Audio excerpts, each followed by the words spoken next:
অসমত মুছলমানৰ বাবে ৪৮খন আসন সংৰক্ষণৰ দাবী। গৌৰৱ গগৈৰ ঘনিষ্ঠ নেতাৰ দাবীক লৈ কি স্থিতি কংগ্ৰেছৰ? এইবাৰ খোল্লা প্ৰশ্ন মুখ্যমন্ত্ৰীৰ।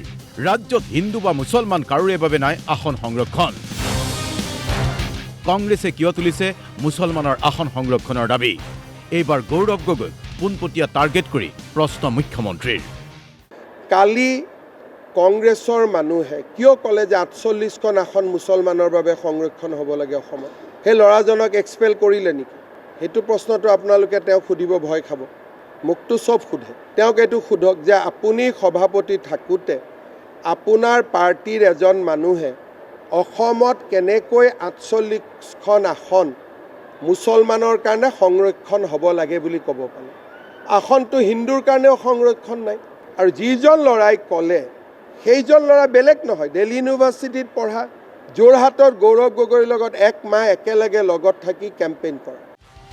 গৌৰৱ গগৈৰ পাকিস্তান কানেকশ্যনৰ অভিযোগ আনি আছে মুখ্যমন্ত্ৰীয়ে। ইটোৰ পিছত সিটো তাৰিখ দিছে। পিছে গৌৰৱ গগৈৰ পাকিস্তানৰ কানেকশ্যনক লৈ প্ৰতিবেদন কেতিয়া? গৌৰৱ গগৈয়ে এই ক্ষেত্ৰত ডেডলাইন দিয়াৰ প্ৰশ্ন তোলাৰ পিছতেই মুখ্যমন্ত্ৰীয়ে ক'লে, গৌৰৱ গগৈৰ ডেডলাইন মতে কাম নকৰোঁ। মই গৌৰৱ গগৈৰ চাহপানী ভাত একোৱেই খোৱা নাই।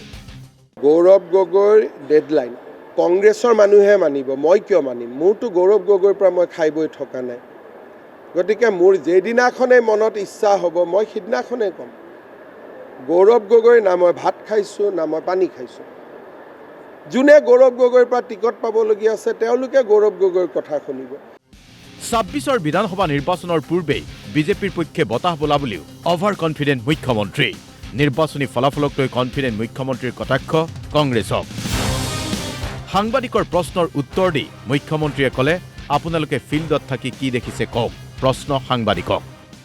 আপোনালোক গ্ৰাউণ্ড জিৰ'ত থাকে। এই প্ৰশ্নটো আপোনালোকে মোক সোধক, মই বেয়া নাপাওঁ। কিন্তু গ্ৰাউণ্ড জিৰ'ত থাকি আপোনালোকে নিজে কওকচোন, বিজেপিক উৎখাত কৰিব পৰা অৱস্থাত আছে নেকি আজিৰ দিনত? নাই, বিৰোধীয়ে কৈছে। বিৰোধীক লগে লগে আপোনালোকে ক'ব লাগে যে আমিতো জানো এনেকুৱাতো পৰিৱেশ নাই। আজিৰ দিনত এই মিটিংখন মাত্ৰ শুনি আহিলে। চবকে সুধিলোঁ কাক ভোট দিব, কোনে হাত উঠালে? ইয়াৰ ভিতৰত 10% এনেই হাত উঠালে। অসমীয়া মহিলাই 90%টো কেতিয়াও অসত্য কথা নকয়। লক্ষণীয় কথা এয়াই যে ২৬ৰ বিধানসভা নিৰ্বাচনৰ দিন ঘোষণাৰ পূৰ্বে মুখ্যমন্ত্ৰী ডক্টৰ হিমন্ত বিশ্ব শৰ্মাই ৰাজ্যৰ সমষ্টিয়ে সভা অনুষ্ঠিত কৰিছে। আৰু সভাত মহিলা উদ্যমিতা আঁচনিৰ চেক বিতৰণৰ অনুষ্ঠানত জনসমাগমৰ পৰাই সাংবাদিকক অনুমান কৰিবলৈ দিছে কেনে হ'ব পাৰে বিজেপিৰ ফলাফল। নাহৰকটীয়াৰ পৰা আব্দুল ৰাজকৰ সহযোগত ব্যুৰো ৰিপৰ্ট DY 365।